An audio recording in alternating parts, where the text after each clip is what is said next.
About 2,500 years ago, there was a man who lived named Siddhartha Gautama.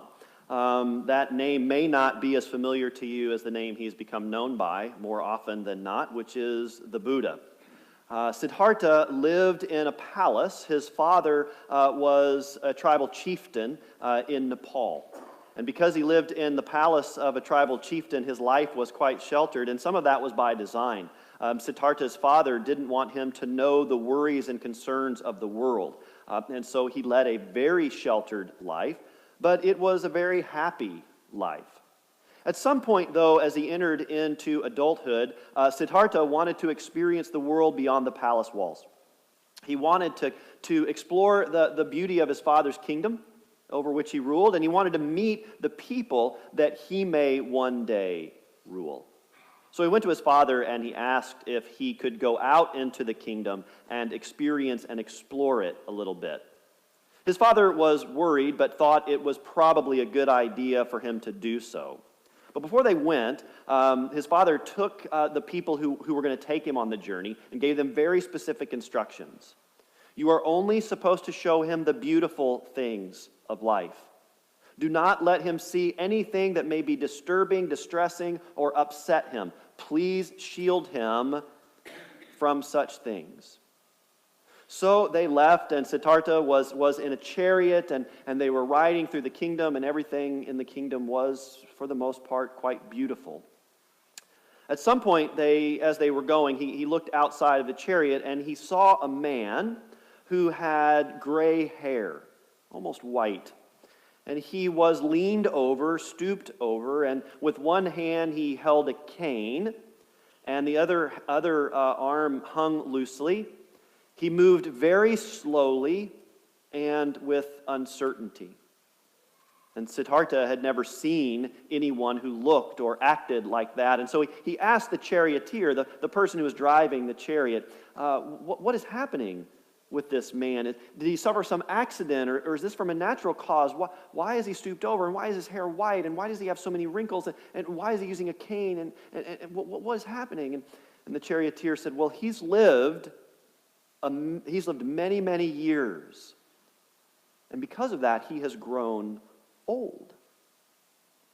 And Siddhartha turned to the charioteer and he said, well, is this something that everyone experiences?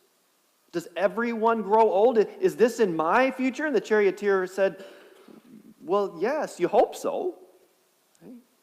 Because if life goes according to plan, every human will grow old, and they will no longer be young. This was upsetting to Siddhartha, and he was distressed, and he was frightened of growing old. And so he said to the charioteer, I want to go back to the palace because I need to rediscover my joy. I want to be back in my safe place, my secure place behind the palace wall. So they immediately turned the party around and they went back to the palace. And Siddhartha got there and he thought he might find his joy again, but he didn't. He remained upset because there was this new thing in him, this fear of growing old. Well, some time passed, and he decided he wanted to go back out into the kingdom and explore some more, maybe experience some things that would overcome and take away the fear that he had the last time he went. So they set out with the same instructions. And as they went, he looked outside of the chariot, and he saw a person who was crippled with disease. It was in a lot of pain and distress and hurt. And Siddhartha said to the charioteer, what is happening? And he said, well, he suffers from disease. He's sick, and he's not well, and he is in pain, and he is hurting, and the disease has caused some disfigurement in him. And Siddhartha grew afraid once again, because the charioteer told him that if you live and grow old, at some point you too will become sick, because this is part of the human condition. And Siddhartha didn't want to hear anything about that. And so he said, we've got to turn around and go back to the palace. I've grown afraid, and I don't want to be out here anymore. I certainly don't want to be near anyone who might make me sick. So they went back to the palace, and he'd hoped to find and rediscover his joy of life, but he couldn't. Because now, in addition to the fear of growing old, Siddhartha also had the fear of getting sick. Now, when his father heard about this, he became furious, because the people who had been placed in charge of Siddhartha's journey, they had failed in their duties. His son was upset, and he felt like he had to do something to overcome the fears that had overcome Siddhartha. And so he ordered them to take Siddhartha out of the palace one more time, but this time they were to go in the opposite direction, away from the pain and suffering, the sickness and the aging of those that they had experienced in one part of the kingdom, and to go to another part of the kingdom, to avoid those things. So they left the palace and they went on their journey, and as they traveled, Siddhartha looked outside of the chariot and he saw 4 people carrying a man. And he wasn't moving, and he wasn't breathing. And behind the 4 people and the man that they carried, there was another person who was weeping and crying and mourning. And Siddhartha had never seen anything like this. And he turned to the charioteer and he said, why is the man not breathing? And why are they carrying him? And why is the person following them in such pain and distress? And the charioteer said, because the man has died. His life has left him. And he is no longer a part of this world. And Siddhartha said, wait, is this the fate of every person or just some people? And the charioteer said, to live as human means that at some point your life will come to an end and you will die. And this is the course of every human's life. Once again, Siddhartha became afraid. He demanded that the group return back to the palace, and there he stayed for quite some time, trying to get over his fears, trying to get over his anxieties and his worries about growing old, about getting sick, and about dying. But it was a real struggle for him, and eventually, in search of peace, he leaves the palace. Now, he does find peace in his life, and the way that he finds peace is by letting go of everything that ties him to this world. He lives a life of asceticism, and he lets go of the fears of growing old, of getting sick, and of dying. And he has no connection to those things anymore that would tie him to this world and thereby cause him fear of letting go and losing them. He reached a point of what they call enlightenment. Now, I'll tell you the story, even though it's from another faith tradition, because in his story, we discover 3 of the most common, most confronted, and often 3 of the largest fears that we face as humans. Growing old, getting sick, and the ultimate fear of dying. At some point in our life, we are going to experience some kind of fear or anxiety related to these things. I certainly have. For the most part, those fears and anxieties kind of come and go as we journey through life and experience different things. But sometimes those fears and anxieties of growing older and getting sick and dying, those things can overwhelm us. And they can overwhelm us to the point that we begin to grow so worried about them that we draw away from life. We want to shelter ourselves so that we won't be around anyone who makes us sick, so that we won't run the risks that we might if we grow old, and that ultimately maybe we'll be able to stave off death. If we're going to live life that is filled with courage and hope, a life that is unafraid even in the midst of uncertain futures, the uncertain future that we all face because we're all humans. And if life goes according to plan, we will all grow older. And in growing older, we are all going to experience sickness. And at some point, we will die. And there is no avoiding these things. And since that is a part of our life and what it means to be human, it makes sense that we spend some time talking about how it is that we can live in the midst of those realities with hope, with courage, finding life even as we confront these things that might challenge and threaten our lives. So we're going to spend a little bit of time talking about that. When I originally planned this sermon series, I was going to talk about all 3 of those things in one sermon. We were just going to tick off getting old, getting sick, and dying in one day. that would have been a really long sermon. Either that or it would have been so truncated, we wouldn't have really spent any time with these significant fears that you may be facing. And so I decided to just go ahead and slow down a little bit. And I want us to spend the right amount of time with these issues. We're not in a hurry here. And this stuff is important. And if these are fears that you've confronted or faced, I want to be able to give it their due so that we can find a way to move through them together. And in hope, and in using our faith as something that gives us hope. Siddhartha's story starts with aging, the fear of growing old. We're going to talk about that next week. I want to start with the fear of sickness. Getting sick is something that we begin to experience even at a very young age. We get little colds and we get sicknesses, and nobody really enjoys that. I've not met many people who like being sick. When I was 14, I experienced a very significant illness. One night I began to feel very unwell, and by the middle of the night it became clear that I needed to go to the hospital, and so my mother and stepfather took me to the hospital. They ran a battery of tests, but they were unable to identify what was going on. I had a very high fever, had a lot of abdominal pain, I was very uncomfortable, but it wasn't presenting in the way most of those things present, and so they couldn't figure out what was happening. By late the next day, I was very sick. In and out of consciousness, couldn't really figure out what was going on. Don't remember too much about it. Out of desperation, they decided they were going to do an exploratory abdominal surgery. And so they took me to surgery. They did the surgery. What they found was that I had an infected appendix, which is pretty common for teenagers. But what had happened was, as it became infected, rather than keeping that infection inside of it, it just leaked. That's the only way I can say it. And over time, we don't know how long, that infection just got into my body. It got into my abdomen, it got into my body, and it made me very, very sick. There were some moments in that journey where they weren't sure that I was going to come out the other side of it. And they were pretty clear about that. I ended up being in the hospital about 8 or 10 days, went home, and it was quite a recovery at home. Had to go back into the hospital a couple times for related issues with it, and ultimately had to have a follow-up surgery. As you can imagine, that experience has shaped my life.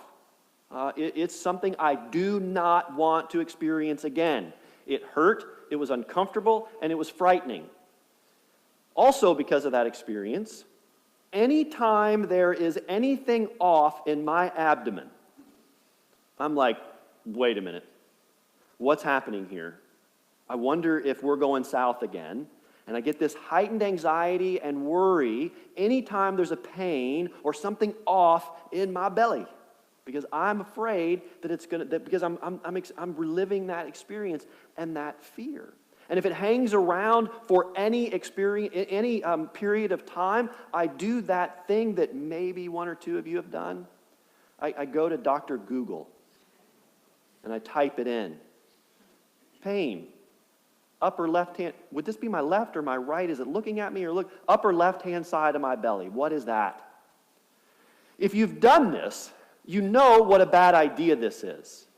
Because it just takes you down rabbit hole after rabbit hole. You become pretty convinced that what you have is likely terminal, and that you should probably get it checked out immediately, if not sooner. It can be very frightening and very discouraging. Now, one of the things that's happening in my life when I experience some stomach pain and think it might be leading into something else is something that's very natural and God-given, and we've talked about it through this series. It's my body's reaction to try to keep me from harm and keep me alive. It's the amygdala firing off and sending warning shots and saying, hey, we've been down this road before, and if we're not careful, we might go down that road again. And so if you've ever experienced a significant illness or ever experienced something like that, when you have a similar pain or a similar experience, your body is going to react to the threat that is there. Now, that's a very good thing, and often it keeps us alive, rightfully so. When we start to feel sick and we start to feel ill and we start to live into certain symptoms, our body's telling us, you need to get help. And that's a good and right thing. But sometimes we're getting false signals and we're getting false alarms. And when we get false signals and false alarms, it can take us into some worry that is less than helpful. And if we're not careful, that worry can lead to obsession with illness. It can lead to things like hypochondria. It can lead to things not quite as severe as hypochondria, but just this fear and this worry that something's coming, this pending doom, this illness that's out there, and it can really take away our life. It can make us want to live sheltered, if not in a palace, separated from other people because we're afraid that if we're too exposed, we might get sick. And if we get sick, we might be hurt, and we don't want that. And so sometimes we overreact just a little bit. Now, if you've been sick, or if you've cared for someone who's been sick, when we bump up against those things, it's good. We're going to react because we've been there and we've seen it, and we know it can happen, and so we've got some familiarity with it, and it can cause us some fear and some anxiety about that, rightfully so. But you don't have to have experienced it yourself. You don't have to have cared for someone who was significantly ill to find tapes playing whenever you find something going on. Whenever you do the system check and you're like, well, that's not right, I probably need to be thinking about that and paying attention to it. In his book, Unafraid, Adam Hamilton talks about 2 ways that this happens. And it's about input that's coming to us from the outside. That's not necessarily bad in and of itself, but it can lead us to some bad places. The first is just advertising. According to Nielsen, you know that Nielsen, they do the TV ratings and they track all that stuff. According to them, every hour there are on average 80 commercials about medicine. My guess is you've seen 1 or 2 of them. Commercials about pharmaceuticals that might be appropriate for you. And they list all the symptoms and what's going on and how that medicine may help you to feel better. And you watch those commercials and you think, maybe that medicine is appropriate for me. And maybe I should be asking my doctor if that's the appropriate medicine for me. $5 billion they're spending in direct marketing to you. They want you to be thinking about those medicines, and if you ever get ill, asking for them because it helps their bottom line. Another thing that can happen is how we even get very real data in a way that can kind of skew the way we view what's going on. Take cancer, for example. Cancer is a very frightening illness, and it's something that we are rightfully worried about. The American Cancer Society lets us know that according to their statistics, that 1 in 4 men will die of cancer, and that 1 in 5 women will die of cancer. And those statistics get our attention. It is worrisome. And they are trying to, in a lot of ways, they're trying to make us lean into that because they want us to know about the importance of it, the relevance of it, and the risk of it. And so if we lean into it, if they elevate that risk, if they let us know what it is, then we can work together to stop it, and that's good and right. But actually, if you dig into those stats a little bit, it might not be as worrisome as the way that they're presenting those statistics. For example, it isn't 25% of men who die from cancer. It's actually about 22%. Now, 22 versus 25% is not a big deal, but it's actually closer to 1 in 5 than it is to 1 in 4. If you take away the number of men who smoke, if you take away smokers, the number of men who die from cancer drops down to 15%. Right? They don't include that. So non-smokers, it drops down to 15%, which is about 1 in 6.5 people. Which still, 1 in 6.5 men, still gets your attention a little bit, right? It sounds like quite a bit, but it's actually 15% of the male non-smoking population. So another way to say that is for every 100 men who do not smoke, 85 of them will not die of cancer. Now, if I were to say to you, tomorrow there is an 85% chance of sunshine and only a 15% chance of some rain, are you going to carry your umbrella around all day tomorrow to prevent you from possibly getting a little bit wet? No, because we think 85% is actually pretty good odds. Even more impressive odds are the number of people who die of cancer before they're 60 is very, very small. Like less than 1%. It just doesn't happen all that often. Now, here's the thing about statistics. If you're the exception to the rule, statistics don't matter. And I get that. My father died of colon cancer at the age of 55. He was too young and he was under 60. I get it. It happens to people outside the statistics, and that's real. And in those places, statistics don't matter. And you're the exception, and it's real, and it's there. But the point of this is that sometimes the information that's coming to us from the outside world is causing us to have elevated fears and anxieties and worries that may not be in proportion to the risks that we face. And we want to know that, and we want to be aware of that, so that when we respond, we're responding rationally and doing the things that make sense to stop it in ways that aren't causing anxiety or loss of experience of the abundance of life, right? When I find myself a little bit anxious about things that are going on, there's a passage in Scripture, and it works with this passage when we talk about health as well. And it's a passage in the Gospel of Matthew, and Jesus is doing some teaching, and he's talking about worrying. I'm a worrier by birth. I own that mantle, and I wear it because it's what I am. And so this is a passage that kind of helps me not eradicate the worry, but just kind of turn the worry down a little bit. Therefore, I tell you, do not worry about your life, what you will eat or what you will drink, or about your body, what you will wear. Is not life more than food, and the body more than clothing? Look at the birds of the air. They neither sow nor reap nor gather into barns, and yet your heavenly Father feeds them. Are you not of more value than they? You know, every time I read this, I think this is something Siddhartha probably would have liked. Don't worry about the earthly things that sometimes you get caught up about. God's going to take care of you. There's more than enough abundance for you. And can any of you, by worrying, add a single hour to the span of your life? And so I want to let that sit there for just a moment, especially for those of us worriers. We love to borrow trouble. We love to think about what might happen in the future. And when we think about what might happen in the future, are we adding any hour to the span of our life? Actually, studies show that when we become too worried, when we become too anxious, when we think too much about tomorrow's worries, we're actually having a negative impact in very real physical ways. We can actually shorten our lives by worrying about things that may or may not happen. And why do you worry about clothing? Consider the lilies of the field, how they grow. They neither toil nor spin. Yet I tell you, even Solomon in all his glory was not clothed like one of these. But if God so clothes the grass of the field, which is alive today and tomorrow is thrown into the oven, will he not much more clothe you, you of little faith?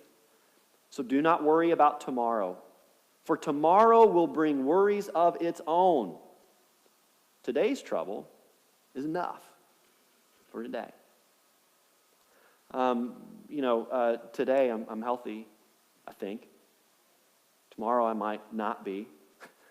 But if I'm too focused on what might come tomorrow, I'm not living in abundance today. I don't know that those words can shut away any worry that you may have or any concern that you may have about your health or the health of people that you love.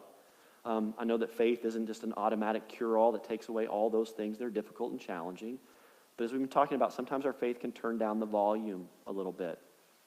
When we find ourselves afraid and anxious, particularly when it comes to health, I think it's good and right for us to take a breath and try to remember what's real and what's not and not let it get the best of us. Now, there is one more thing that I want to be very clear about here. When I talk about trying to reduce our worry about potential sickness that may or may not come to us in the future, I'm not just saying let everything go. I was talking to a church member, and I thought she said it perfectly. It's easier to stay healthy than to get healthy. It's easier to stay healthy than to get healthy. And I think that's very true. And if that's true, it means sometimes we need to be concerned about things that may impact us physically, right? I told you that my father died at 55 of colon cancer. I have a much higher risk of colon cancer than most folk do because of that. I'm 47, but I've already had one colonoscopy, and I've got another one scheduled next year, right? That's appropriate concern. And I go and do that because it should, according to all statistics, help me reduce the risk of dying of colon cancer. High blood sugar and high blood pressure run in my family. At about the age of 40, that started to happen for me. And as I've gotten older, those things have become more and more of an issue. So what have I done, right? I've changed my diet. I exercise now at least 4 days a week. And those numbers are starting to normalize again, right? So I'm not saying just let everything go and don't worry and just, let be what is. What I'm saying is where it's rational and where we can make a response and make a difference, that's appropriate concern. That's healthy living. Where it's worry, we want to try to find a way of letting that go just at least a little bit. If we can do that, I think we can find a way, maybe not to reach the enlightened state of the Buddha, But we might come to a place where if we can let go of our fear of being sick, if we can trust in God's promise to provide for us and care for us, we might be a little bit more apt to live lives of courage and hope and gratitude and thanksgiving, even in the midst of a very uncertain and sometimes frightening world. Amen.